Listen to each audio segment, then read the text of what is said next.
Hey, Shalom, Akin. First and foremost, I want to give all praise and glory to Yahweh, Ba'ashem Yahushai, Ba'ashem Rachak with us.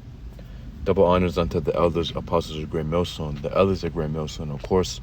Peace and blessings unto the hopeful elect, the sincere servants of Yahweh, Ba'ashem Yahushai, of course, who serve him in truth and sincerity. So coming back with another lesson through the Spirit. This is going to be based off of this article right here, man. And basically it's just going to show how righteous and good the law, statute, and commandments that the Lord gave unto the Israelites are. And what happens, when you don't follow after the law, statute, and commandments. Ultimately, the law, statute, and commandments are given unto the Israelites to keep. But it will be a time and point within the kingdom of heaven. As we know, the Israelites will be running and ruling the kingdom of heaven under the power of Yahweh Ba'ashem Yahushai. But we understand that the other nations, the heathen nations, will be subject under the Israelites. So they will have to keep the law, statute, and commandments. Of course, in the kingdom of heaven, but currently now, the heathen are obviously living after their, basically, whatever goes for them. They don't have no structure according to the scriptures or way of living. And even the Israelites who are not in the truth, the 2/3, they're not keeping, obviously, the laws of the Most High.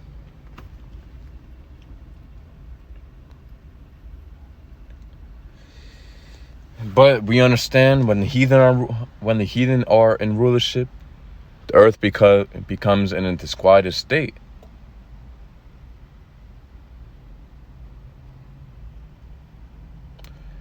So the bring out this article. It says landfills bolster with wild pig numbers.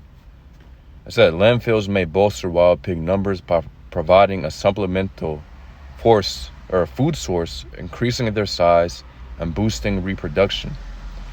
The giant trash heaps might also serve as vectors for the transmission of diseases and cause an increase in vehicle collisions nearby.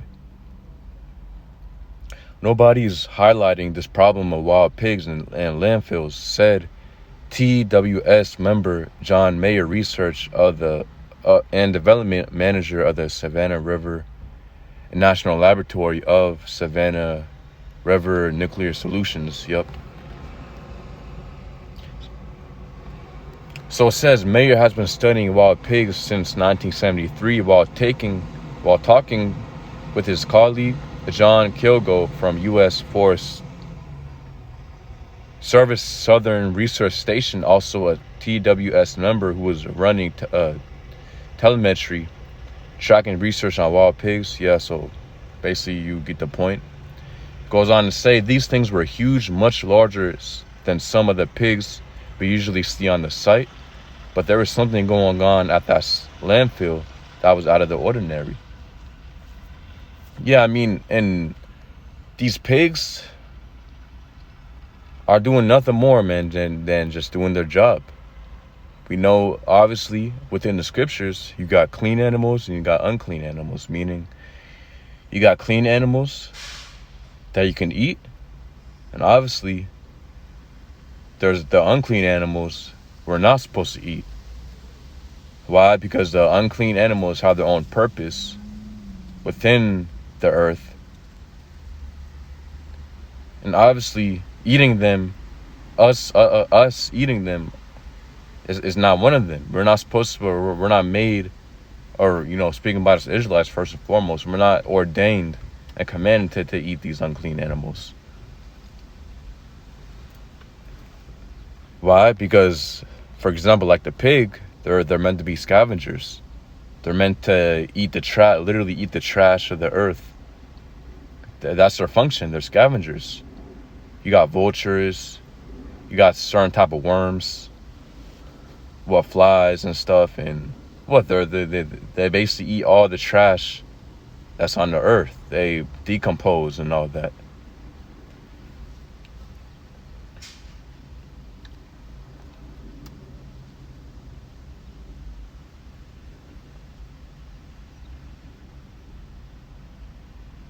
So it says the pigs foraging in a landfill get bigger. Mayor said that creates two problems. Bigger souls create bigger litters, and bigger pigs in general cause bigger risk with respect to vehicle collision. Yeah, so that might be, I guess, one of the issues. Well, you might have more pigs running on the road, hogs. Yeah, that's understandable, I guess. But it says in the 310 square mile area that includes the landfill, Mayor estimates there are more than 5,000 wild pigs. The damage wild pigs cause ecologically is well documented. There are ecosystem engineers changing wetland ecosystems and out competing native species for food. They can also uproot crops and cause other agricultural damage. Well, yeah, that's true. Obviously, farms, when you have a farm, you gotta watch out for any threats that might basically come up on your land. But at the end of the day, man, no one should have a problem of pigs doing their purpose. What? Basically eating the trash on the earth, man. Because as we go into the article, the problem, I guess, is this probably the main problem that they have. So getting this problem that they have, it says, but mayor worries that landfills could be the source of even more pig damage, become a flashpoint for the spread of a disease that devastated the pork industry in countries across Asia and Europe, the African swine fever. While this disease has yet to be detected in North America, some researchers believe it's just a matter of time before the disease makes a jump. And that's simply because you're not supposed to be eating that, man. You're not supposed to be eating pork. And if you don't believe me, according to the scriptures, if you claim to be, oh, I'm a Christian and whatever, oh, I'm a follower of the Bible, and well, here you have it. So this Leviticus 11:1, it says, and the Lord Yahweh spake unto Moses and to Aaron, saying unto them, speak unto the children of Israel, saying, these are the beasts which ye shall eat among all the beasts that are on the earth. So reading down, the Lord's going to give a list of the beasts that we're supposed to eat and that we're not supposed to eat. Reading on, it says, whatsoever parteth the hoof and is cloven-footed, and cheweth the cud among the beasts that ye shall eat. Yeah, like buffalo, deer, of course, cattle, cow, all of that, bison. We're permitted to eat these things because why?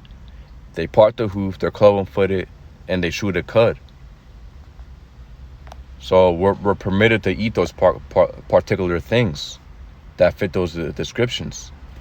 Verse 4, nevertheless, these shall ye not eat of them that chew the cud, or of them that divide the hoof, as the camel, because he cheweth the cud, but divideth not the hoof. He is unclean, slug unto you. So there you have it, man. The camel, you're not permitted to eat camel. Even though what they chew the cud, they don't divide the hoof like cows and bison and deers do. You got what? When you look at these Ishmaelite nations, Ishmael are the so-called Arabians. You see how it's a delicacy or whatever to eat camel, and that's simply a heathenistic thing to do. Us Israelites, we're not supposed to be doing that. So going on, it says, in the coney, because he cheweth the cud, but divided not the hoof, he is unclean unto you. Basically, when you look up coney in the dictionary, it's another word for a rabbit. If you look it up in the regular dictionary, it says pica, hyrix, or goes on to say, and the hare, because he cheweth the cud, but divided not the hoof, he is unclean unto you. So yeah, rabbits, you're not supposed to be eating rabbits. Those are unclean to eat. And here's the main point that I want to bring out from this, Leviticus 11:7, and the swine, though he divide not the hoof and be cloven-footed, yet he cheweth not the cud, he is unclean to you. So even though, and you might ask, okay, so what is swine? I never heard of that word. When you get it in the regular dictionary, what? It's a pig. It says literally a pig. You might be like, okay, well, what's the Hebrew word for that? The Hebrew word right here is chazayar. It says hog, swine, boar, wild boar. So yeah, hog. You're not supposed to be eating hogs or a boar, pig, none of that, man. And here you have the Hebrew word that was used. You want to get another Bible version? Here is the NLT. It says the pig has evenly split hooves, but does not chew the cud, so it is unclean. NIV says, and the pig, though it has a divided hoof, does not chew the cud, it is unclean for you. So that's more than enough proof, man, to show we're not permitted by the Most High, man, to eat swine. We're not supposed to be eating swine or pig or boar or however you want to term it. We're not supposed to be eating swine. So going back to this article, what it says, the problem they have is that the more that pigs and boars do their job of eating the trash of the earth, and we know obviously landfill is a huge vast resource for pigs because of the junk and all the junk and trash that's there and garbage. But the problem that a lot of people, I guess, that these industries are having is that it could cause problems for the pork industry. But that simply is because you're not supposed to be eating pork. Pork is, hey man, one of the most unclean things you can eat. A pig will literally eat anything, man. You know what? Cows, they eat grass and what they're supposed to eat. You can throw literally anything, man. A dead carcass to a pig, and it'll eat it. You can throw trash and whatever, man, rotten food, and the pig will eat all of that.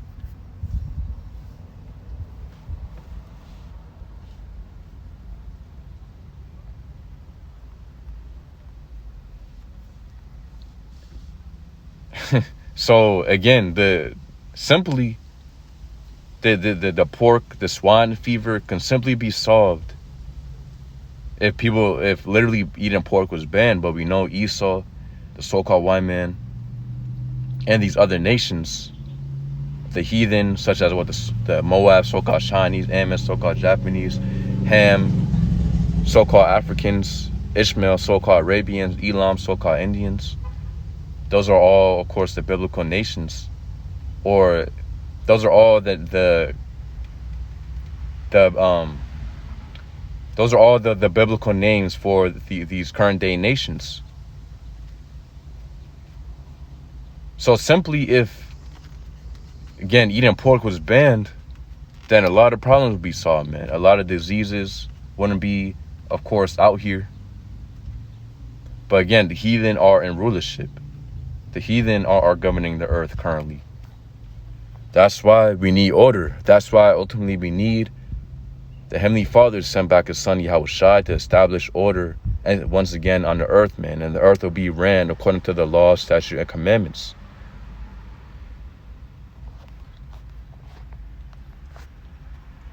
Getting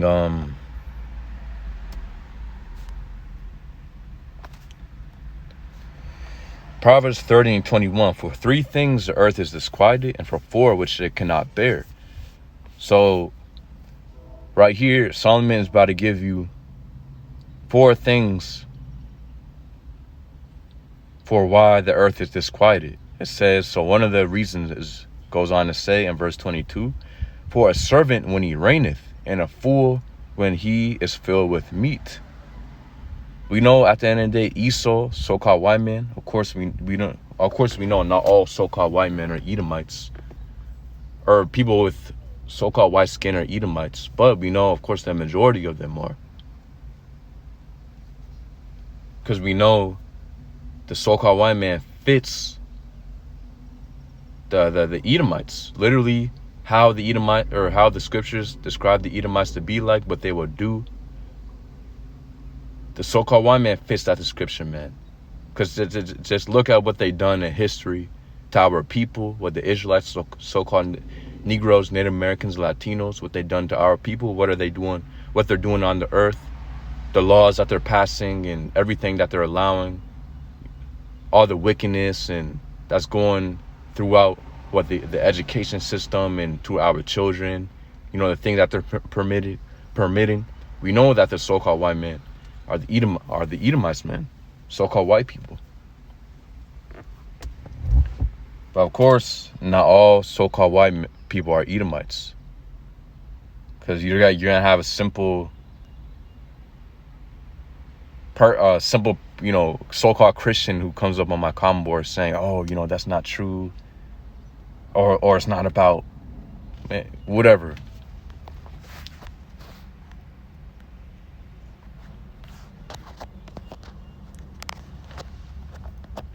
But again, we know Esau to be the so-called white man, according to the scriptures. So it goes on to say, verse 22, for a servant when he reigneth, and a fool when he is filled with meat. And we know Esau, at the end of the day, he's created to be a servant. Obviously, we know that Isaac gave Esau that blessing, that he will basically rule the earth. He will have the fatness of the earth, the dew of heaven, and he'll rule over the earth with a sword. The fatness of the earth and dew of heaven basically represents the vast wealth that he'll have, and the vast and the great amount of resources that he'll have on the earth, man. And one of the other blessings that Isaac gave unto Esau was that he will rule with the sword. Is not the so-called white man the most powerful on the planet concerning what the military, financially, and again, we see how Esau is able to go into these other nations, enter into these other nations, create propaganda, create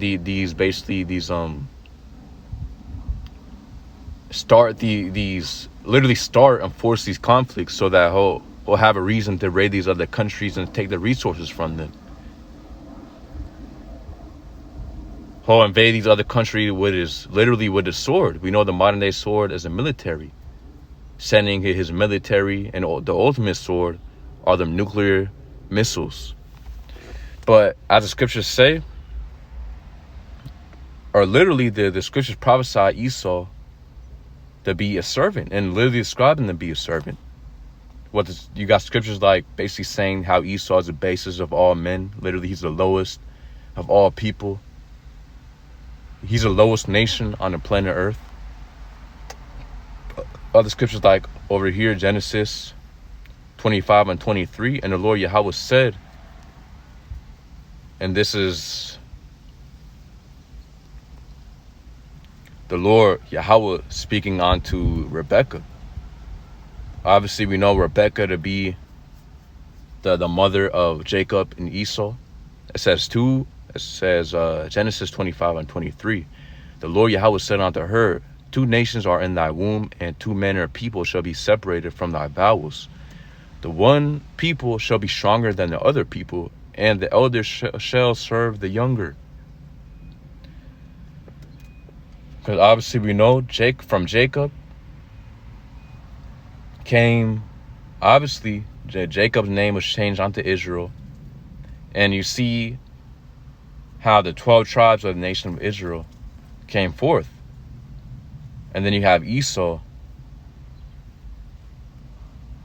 And you see how basically literally we see a whole entire nation of the descendants of Esau, and we see in a whole entire nation of the descendants of Jacob.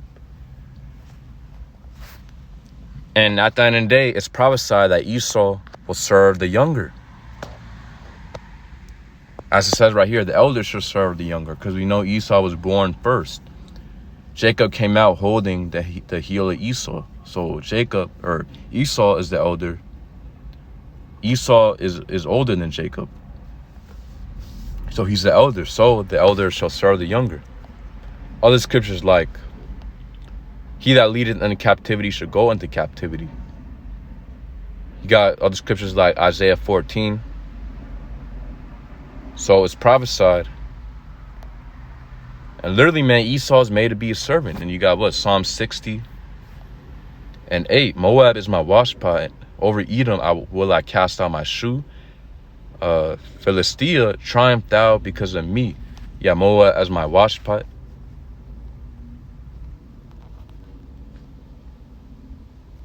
Well, Moab being the so-called Chinese, and that's why you see a lot of so-called Chinese over here in these nail salon shops, doing pedicures and manicures, because that's literally what Moab is created for. And you'll see a lot of them within these Jake neighborhoods, but they got these stores, these nail salons and stuff. Because at the end of the day, Moab is created to be a washpot and a slave and a servant for the nation of Israel, just like how Esau is. It says, over Edom will I cast on my shoe. Yeah, because Edom will be in subjection under us. But the point is, man, the earth is in a disquieted state because a servant is in rulership.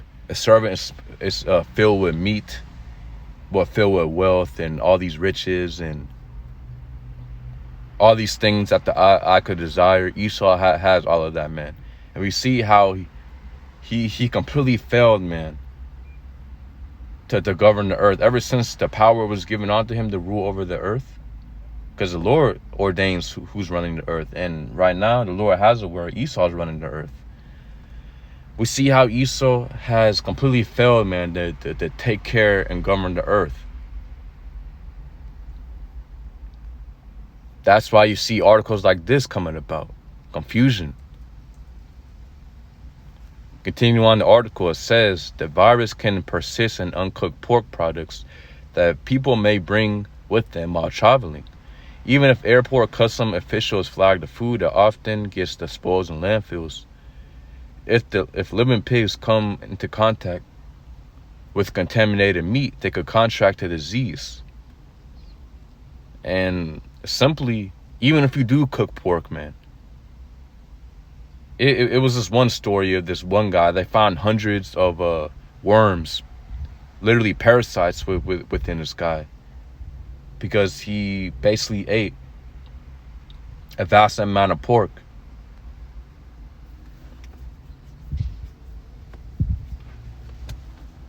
What daily or something like that. So they literally found hundreds of parasites within this guy because he was a pork consumer, and he ate a lot of pork. And it doesn't matter if you cook it. Hey, though, those parasites can survive, man, those temperatures.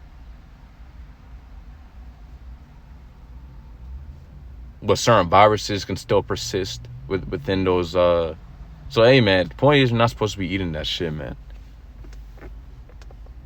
A pig, it's hey, all animals are beautiful in their own purpose while they're doing their own purpose, man. And a pig is meant to literally eat the trash and be a scavenger. Eat the trash of the earth and be a scavenger. You're not supposed to be eating it, as we read in Leviticus 11. So, yeah, man. Revelation 21:1, and I saw a new heaven and a new earth, for the first heaven and the first earth were passed away, and there is no more sea. And that word for new is kainos, which means refreshed. Obviously, we know the earth, it's not like the earth will be destroyed during the coming of Yahweh Shai, who the world ignorantly calls Jesus. And the Lord will create a new earth. Not what this represents is the Lord, or the earth, becoming refreshed from its disquieted state. The earth will simply be repaired and refreshed into a righteous state again. It would take time Once the Israelites come into rulership, the Lord establishes his rulership. All the other nations become subject under us. They will be building up the kingdom of heaven according to literally our blueprint that we have set up. They'll have to build up the kingdom of heaven 100% accordingly to our blueprint. Of course, that will be given unto us by Yahweh B'Hashem Yahushai.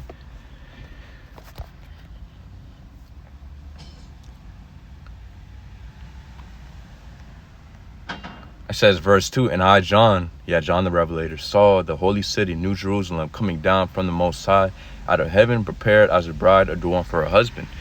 And I heard a great voice out of heaven, saying, behold, the tabernacle of the Most High is with men, and he dwell with them, and he will dwell with them, and they shall be his people, and the Most High shall be with them in their power. And the Most High shall wipe away all tears from their eyes, and there shall be no more death, neither sorrow nor crying, neither shall there be any more pain, for the former things are passed away. Yeah, man, and everything will be restored into its righteous state. It's not going to be again, because the Israelites will be in rulership. And the Israelites will be in perfection in the new body. So we won't be subject to sin or going off anymore. I wanted to get Sirach 19. Sirach 19 and 19, it says, the knowledge of the commandments of the Lord is a doctrine of life. And they that do the things that please them shall receive the fruit of immortality. And exactly, man. And so, we know at the end of the day, the law is good. It's the reason why the Lord put the law, statutes, and commandments. It's the reason why the Lord gave it unto us, man.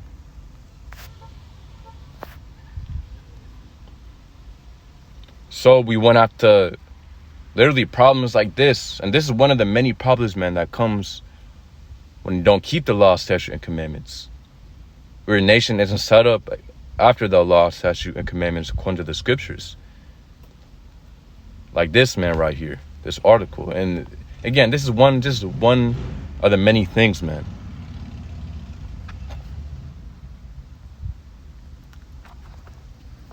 that go on. Well, you know, when you look at the court system, it's completely out of course, man. If the court system was set up against with the scriptures, but basically the judging and the everything, man. This country would be way better, man. But at the end of the day, we know this is Esau's nation, and Babylon the Great will be destroyed, which is Babylon the Great, which is America, will be destroyed.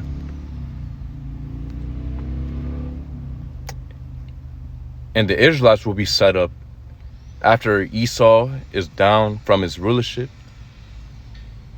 The Israelites will be ruling, man. Under the power of Yahweh B'Hashem Yahushai. So I just want to bring that out real quick.